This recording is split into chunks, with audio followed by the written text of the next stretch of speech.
कल्पना कीजिए, एक ऐसा युवक जिसे लोग मूर्ख कहकर उसका उपहास उड़ाते थे, जिसे यह भी नहीं पता था कि जिस डाल पर वह बैठा है उसी को काटने से वह स्वयं गिर जाएगा।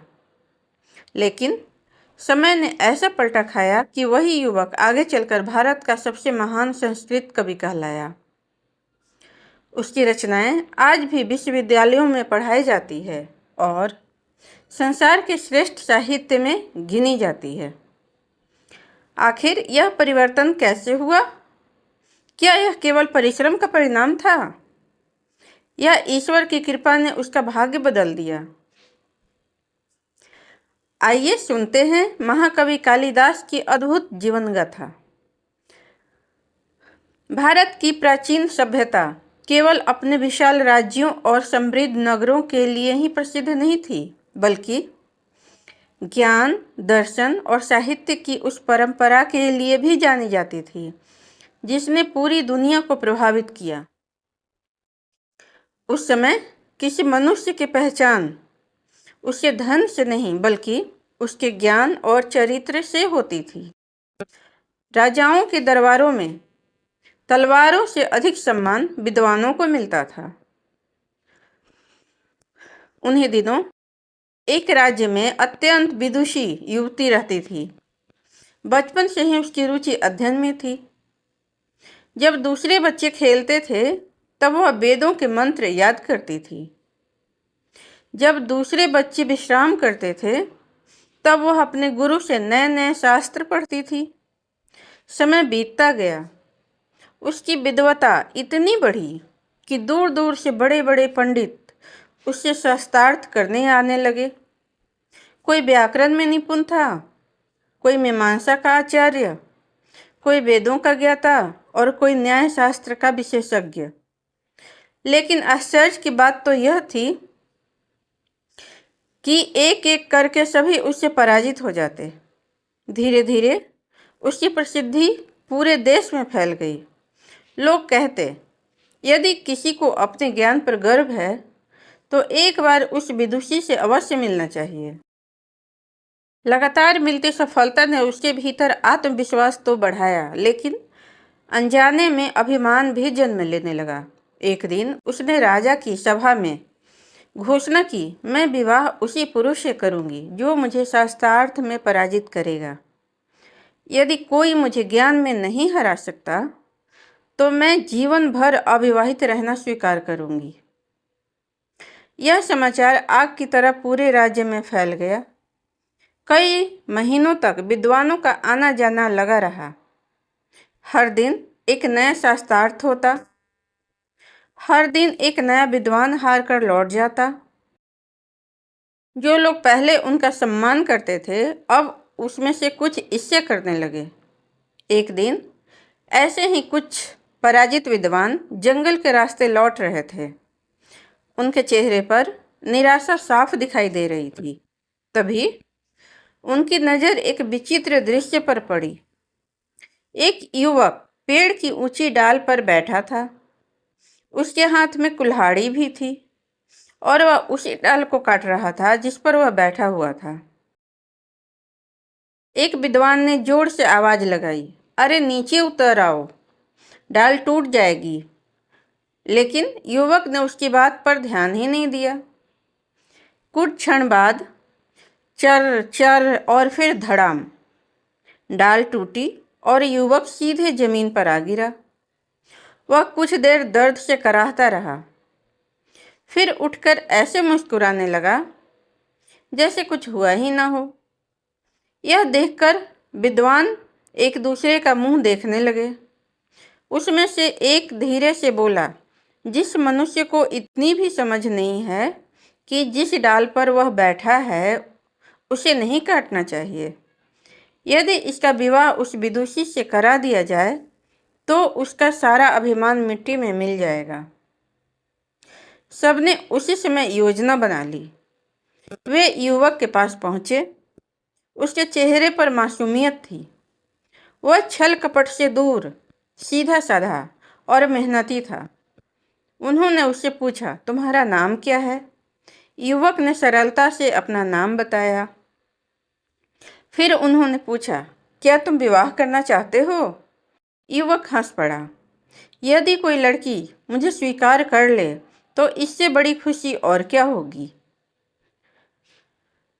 विद्वानों ने कहा, हम तुम्हारा विवाह ऐसी कन्या से कराएंगे जिसकी सुंदरता और विद्वता की चर्चा पूरे देश में होती है।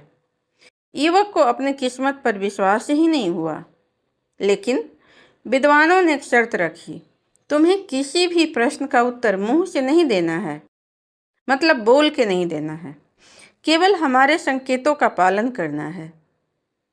युवक ने बिना कारण पूछे हामी भर दी। उसे लगा कि शायद बड़े लोग कोई विशेष रीति निभाते होंगे। उधर राजमहल में संदेश पहुंचा दिया गया कि एक महान मौन विद्वान राज्य में आए हैं। वे शब्दों से नहीं, संकेतों से शास्त्रार्थ करते हैं। यह सुनकर विदुषी अत्यंत प्रसन्न हुई। उसे लगा कि शायद पहली बार उसे कोई योग्य प्रतिद्वंदी मिलने आया है। कुछ दिनों बाद राजसभा सजाई गई। राजा अपने सिंहासन पर विराजमान थे।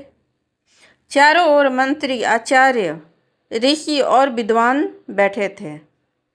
सभा के बीच 2 आसन रखे गए। एक पर विदुषी बैठी, दूसरे पर वह सरल युवक। युवक के मन में घबराहट थी। उसे समझ नहीं आ रहा था कि इतने बड़े दरबार में वह क्या कर रहा है, लेकिन पीछे बैठे विद्वान बार बार उसे आश्वासन दे रहे थे। शास्त्रार्थ आरंभ हुआ। विदुषी ने एक उंगली उठाई। युवक घबरा गया। वह पीछे देखने लगा। विद्वानों ने तुरंत संकेत किया, 2 उंगलियां दिखाओ। उसने वैसा ही किया। सभा में बैठे विद्वान तुरंत बोल उठे। विदुषी ने एक परम सत्य बात कही है। हमारे आचार्य ने उत्तर दिया है कि ज्ञान तभी पूर्ण होता है जब जीव और परमात्मा के संबंध को समझा जाए। पूरी सभा प्रशंसा से गूंज उठी। अब विदुषी ने 3 उंगलियां उठाई। पीछे से संकेत मिला, 4 दिखाओ। युवक ने 4 उंगलियां उठा दी। विद्वानों ने फिर अर्थ बताया। 3 गुणों वाले इस संसार को समझने का आधार 4 वेद है। राजा ने सिर हिलाकर उसकी बात का समर्थन किया। अब विदुषी ने अपनी 5 उंगलियां फैला दी। युवक को लगा कि शायद वह उसे मारने वाली है। उसने तुरंत अपनी मुट्ठी बांध ली। सभा में बैठे सभी लोग कुछ क्षण के लिए चुप हो गए। तभी पीछे खड़े विद्वान बोले, आचार्य का कहना है कि 5 इंद्रियों को यदि मनुष्य अपने नियंत्रण में रखे तो वही सच्चा ज्ञानी बन सकता है। बस, फिर क्या था। पूरा दरबार तालियों से गूंज उठा। राजा स्वयं खड़े हो गए। उन्होंने घोषणा की, आज के शास्त्रार्थ में मौन आचार्य विजय हुए हैं। सभा समाप्त हुई। विदुषी ने विनम्रतापूर्वक उस युवक के चरण स्पर्श किए, फिर अपने हाथों से उसके गले में वरमाला डाल दी। चारों ओर शंख बजने लगे, मंगल गीत गाए जाने लगे। राजमहल उत्सव में डूब गया। लेकिन उस उत्सव के पीछे एक ऐसा छल छिपा था जो बहुत जल्द सबके जीवन की दशा बदलने वाला था। राजमहल में कई दिनों तक उत्सव का वातावरण बना रहा। राज्य के लोग इस विवाह के 2 महान विद्वानों का मिलन मान रहे थे। हर ओर यही चर्चा थी कि अब ज्ञान और साहित्य का एक नया युग आरंभ होगा। लेकिन सत्य इससे बिल्कुल अलग था। जिस युवक को लोग महान आचार्य समझ रहे थे, वह स्वयं इस पूरे घटनाक्रम से अनजान था। उसे यह भी समझ नहीं आ रहा था कि आखिर सभी लोग उसे इतना सम्मान क्यों दे रहे हैं। विवाह के कुछ दिन सब कुछ सामान्य रहा। विदुषी अपने पति को अत्यंत आदर करती थी। वह उससे धर्म, दर्शन और शास्त्रों पर चर्चा करने की इच्छा रखती थी। उसे विश्वास था कि उसके सामने बैठा व्यक्ति उससे भी अधिक विद्वान है। एक दिन संध्या के समय दोनों महल की ऊंची छत पर टहल रहे थे। सूर्य अस्त होने वाला था। पूरे आकाश में सुनहरी लालिमा फैली हुई थी। विदुषी प्रकृति के सौंदर्य की ओर देख रही थी। जबकि युवक जल्दी जल्दी आगे बढ़ना चाहता था। अनजाने में उसके मुंह से कुछ ऐसे शब्द निकल गए जिससे विदुषी को पहली बार संदेह हुआ कि उसके पति की भाषा किसी विद्वान जैसी नहीं है। उसने उस समय कोई प्रश्न नहीं किया, लेकिन उसके मन में अनेक शंकाएं उठने लगी। अगले दिन उसने सहज भाव से पूछा, स्वामी, आज हम वेदों के एक मंत्र का अर्थ समझेंगे। युवक चुप रहा। उसने दूसरा प्रश्न पूछा, फिर तीसरा। हर बार वही मौन। अब विदुषी समझ चुकी थी कि कुछ न कुछ छिपाया जा रहा है मुझसे। उसने शांत स्वर में कहा, मुझसे सत्य मत छिपाइए। यदि आप वास्तव में विद्वान हैं तो उत्तर दीजिए, और यदि नहीं हैं तो भी सत्य कह दीजिए। युवक की आंखें झुक गई। कुछ क्षण बाद उसने सारी बात बता दी। कैसे जंगल में कुछ विद्वान मिले, कैसे उन्होंने उसे अपने साथ चलने को कहा, कैसे केवल इशारों का पालन करने के लिए कहा, और कैसे बिना कुछ समझे उसका विवाह हो गया। सत्य सुनकर विदुषी कुछ देर तक बिल्कुल मौन रही। उसकी आंखों में आंसू थे। विदुषी की आंखों में आंसू बहने लगे। उसे अपने भाग्य से अधिक इस बात का दुख था कि ज्ञान का अपमान किया गया है। कुछ देर तक वह मौन रही। फिर उसने शांत लेकिन दृढ़ स्वर में कहा, तुमने मुझे धोखा नहीं दिया। तुम्हें भी छल का शिकार बनाया गया है, परंतु सत्य यह है कि तुम अभी उस सम्मान की योग्य नहीं हो जो तुम्हें मिला है। युवक सिर झुकाए खड़ा रहा। उसके पास कोई उत्तर नहीं था। विदुषी ने आगे कहा, मैं तुम्हारा अपमान नहीं करना चाहती, लेकिन मैं ऐसे व्यक्ति के साथ जीवन नहीं बिता सकती जिसे पढ़ना लिखना तक ना आता हो। उसकी आवाज में कठोरता नहीं बल्कि पीड़ा थी। आज ही इस महल से चले जाओ। जिस दिन तुम सच्चे अर्थों में विद्वान बन जाओगे, जिस दिन तुम्हारा ज्ञान तुम्हारी पहचान होगा, उसी दिन लौटकर मेरे सामने आना। उस दिन मैं तुम्हारा सम्मान भी करूंगी और तुम्हें अपना पति मानकर गर्व भी करूंगी। ये शब्द युवक के हृदय में तीर की तरह उतर गए। उसने पहली बार अनुभव किया कि अज्ञान केवल व्यक्ति की ही नहीं, उससे जुड़े लोगों को भी पीड़ा देता है। उसने बिना कोई तर्क किए, बिना किसी से शिकायत किए शांत मन से प्रणाम किया। उसकी आंखों में आंसू थे, लेकिन उन आंसुओं में निराशा नहीं थी। वह बोला, मैं लौटूंगा, लेकिन तब जब ज्ञान ही मेरी सबसे बड़ी पहचान होगा। इतना कहकर वह महल से बाहर निकल गया। उसी क्षण से उसके जीवन की सबसे कठिन लेकिन सबसे महान यात्रा आरंभ हुई। एक साधारण युवक से महाकवि कालिदास बनने की यात्रा।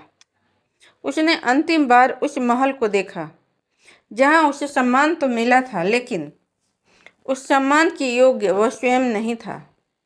उसने मन ही मन प्रण किया, जिस दिन मैं सच्चा ज्ञान प्राप्त कर लूंगा उसी दिन लौटूंगा, उससे पहले नहीं। इतना कहकर वह अंधेरी रात में अकेला निकल पड़ा। उसकी यात्रा आसान नहीं थी। कुछ दिनों तक वह पैदल चलता रहा, कभी घने जंगल, कभी ऊंचे पर्वत, कभी उफनती नदियाँ, कभी तपती हुई धरती। उसके पास न धन था न कोई साथी, लेकिन उसके भीतर एक ऐसी आग जल चुकी थी जो हर कठिनाइयों से बड़ी थी। रास्ते में उसे कई आश्रम मिले। वहाँ रहने वाले ऋषियों से उसने ज्ञान मांगा। किसी ने उसे सेवा करने को कहा, किसी ने कहा ज्ञान केवल पुस्तकों में नहीं विनम्रता में भी मिलता है। किसी ने कहा जो अपने अज्ञान को स्वीकार कर लेता है वही सच्चा विद्यार्थी बनता है। युवक हर किसी की बात ध्यान से सुनता। वह आश्रमों की सेवा करता, लकड़ियाँ लाता, जल भरता, आश्रम की सफाई करता। बदले में उसे शिक्षा के कुछ शब्द मिलते। धीरे धीरे उसका मन बदलने लगा। अब उसे अपने अपमान पर क्रोध नहीं आता, बल्कि वही अपमान उसके लिए प्रेरणा बन चुका था।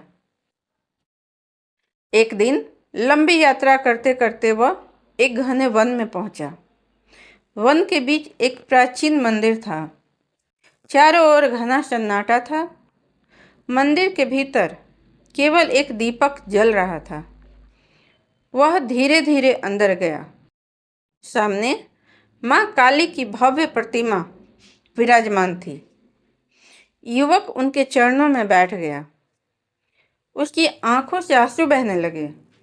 उसने कहा, हे माँ, मैंने जीवन में कभी ज्ञान का मूल्य नहीं समझा। आज समझ आया है कि अज्ञान सबसे बड़ा अंधकार है। यदि मैं योग्य हूँ तो मुझे ऐसा विवेक दीजिए कि मेरा जीवन केवल मेरे लिए नहीं, संसार के लिए उपयोगी बन जाए। उस दिन से उसकी तपस्या आरंभ हुई। दिन महीनों में बदल गए, महीने वर्षों में। ऋतुएं बदलती रही, कभी तेज धूप, कभी मूसलाधार वर्षा, कभी कड़ाके की ठंड। लेकिन उसकी साधना नहीं टूटी। उसका शरीर कमजोर होता गया, लेकिन उसका संकल्प पहले से अधिक मजबूत होता गया।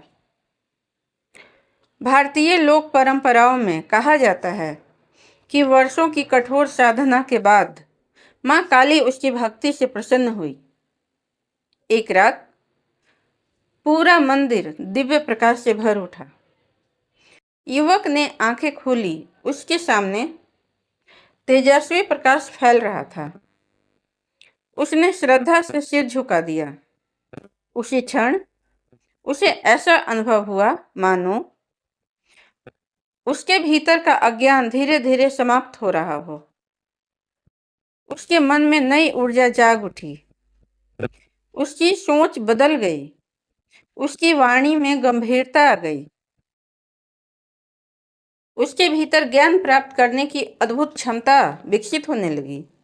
लोक कथाओं में कहा जाता है कि इसी परिवर्तन के बाद लोग उसे कालिदास कहने लगे, अर्थात माँ काली का सेवक। लेकिन यह तो उसके लिए नए जीवन की शुरुआत थी। अब दुनिया उस युवक को नहीं देखने वाली थी जिसका कभी लोग उपहास उड़ाते थे। अब संसार एक ऐसे महाकवि के जन्म का साक्षी बनने वाला था जिसकी रचनाएं आने वाले हजारों वर्षों तक अमर रहने वाली थी। तपस्या के बाद कालिदास का जीवन पूरी तरह बदल चुका था, लेकिन उन्होंने यह कभी नहीं सोचा कि अब उन्हें सब कुछ आ गया है। वे जानते थे कि ज्ञान का समुद्र इतना विशाल है कि कोई भी मनुष्य स्वयं को पूर्ण नहीं कह सकता। इसी भावना के साथ उन्होंने भारत के अनेक आश्रमों और गुरुकुलों की यात्रा प्रारंभ की। वे जहाँ भी किसी विद्वान का नाम सुनते वहाँ पहुँच जाते।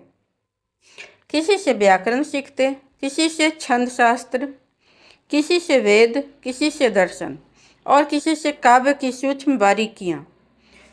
उनकी सबसे बड़ी विशेषता यह थी कि वे प्रश्न पूछने में कभी संकोच नहीं करते थे। उन्हें यह भय नहीं था कि लोग उन्हें अज्ञानी समझेंगे, बल्कि उनका विश्वास था, जो प्रश्न पूछने से डरता है वह सीखने का अवसर खो देता है।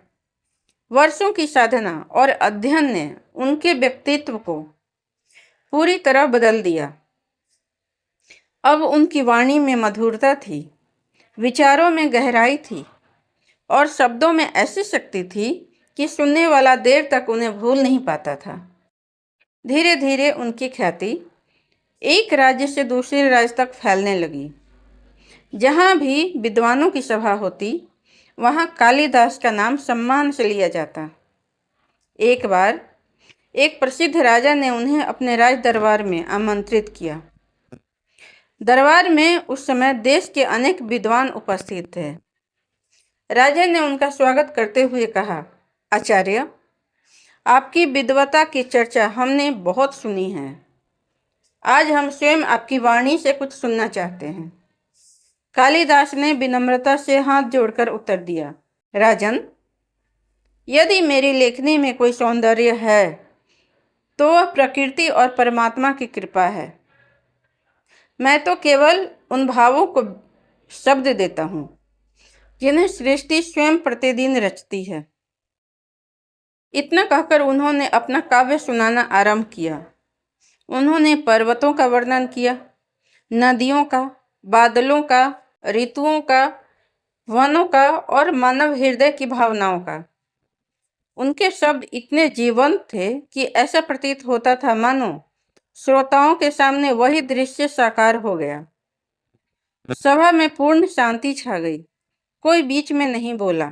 जब उनका पाठ समाप्त हुआ तो कुछ क्षणों तक ऐसा लगा मानो समय ठहर गया। फिर अचानक पूरा दरबार तालियों की गूंज से भर उठा। राजा स्वयं अपने सिंहासन से उतरकर उनके पास आए और बोले, आज हमने केवल कविता नहीं सुनी, आज हमने प्रकृति को बोलते हुए सुना है। उस दिन से कालिदास को राजसभा में विशेष सम्मान मिलने लगा।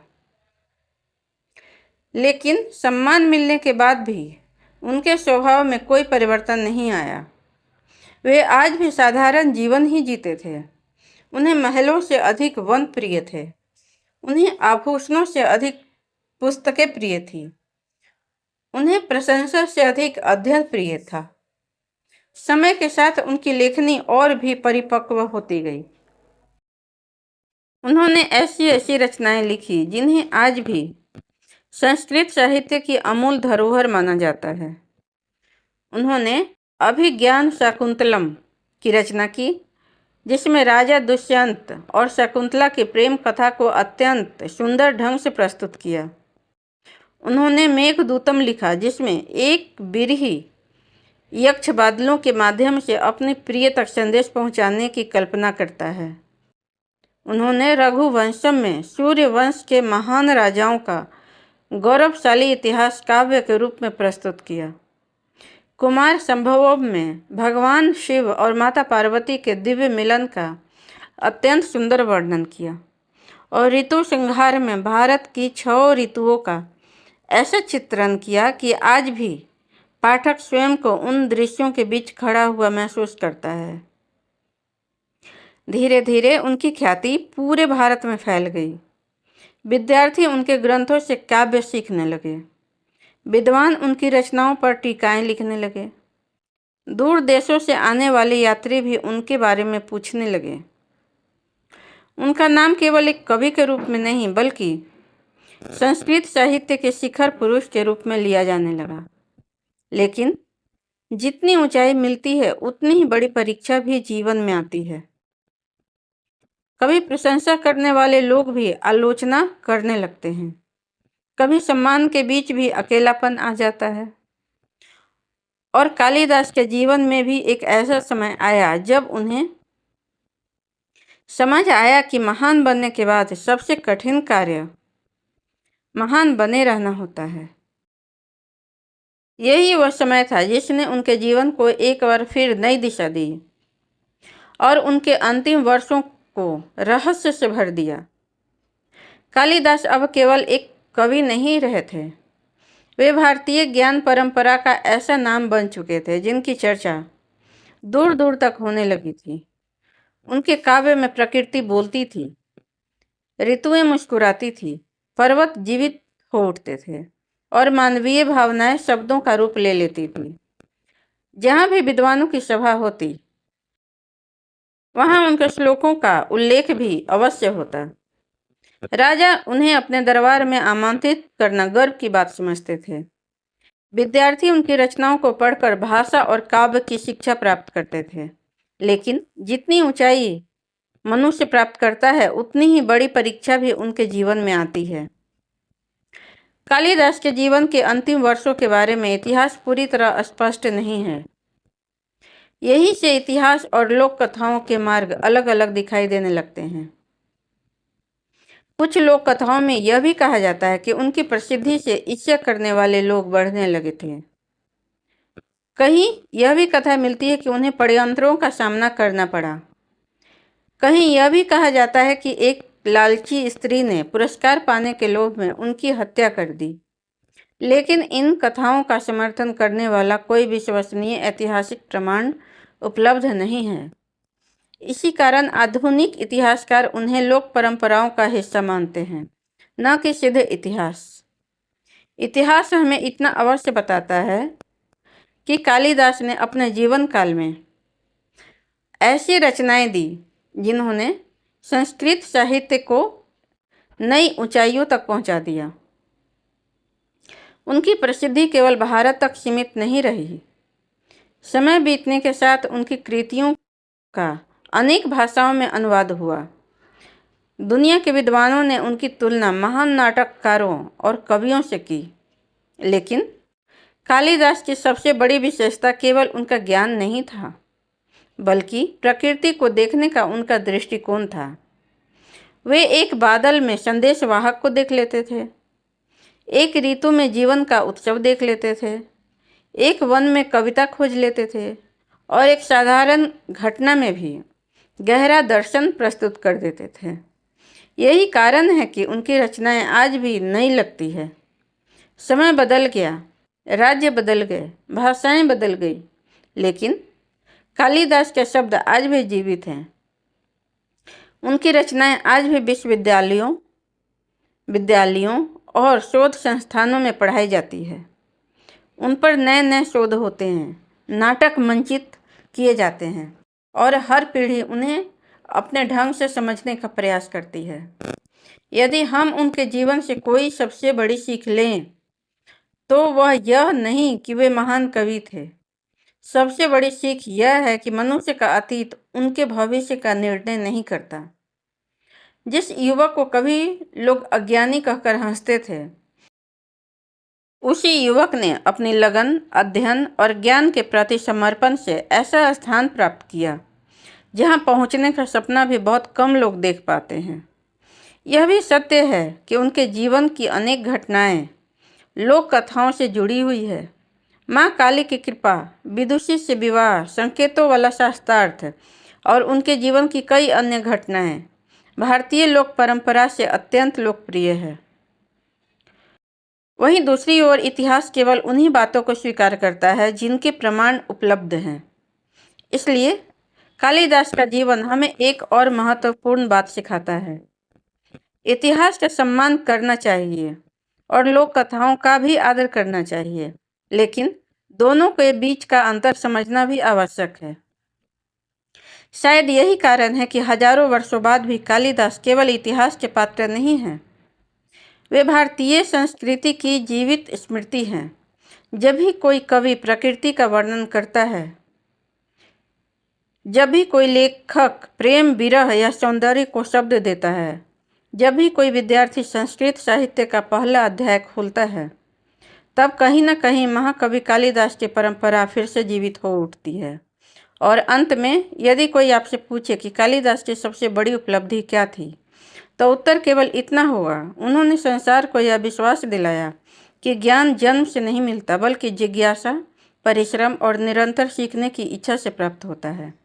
यही कारण है कि समय उसकी देह को भले ही अपने साथ ले गया, लेकिन उनकी लेखनी को अमर कर गया। महाकवि कालिदास आज भी जीवित है, अपनी रचनाओं में, अपनी विचारधारा में और भारत की उस महान ज्ञान परंपरा में जिस पर हर भारतीय को गर्व है।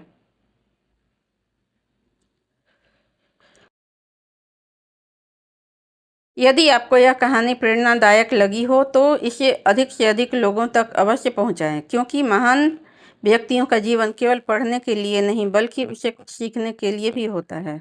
धन्यवाद।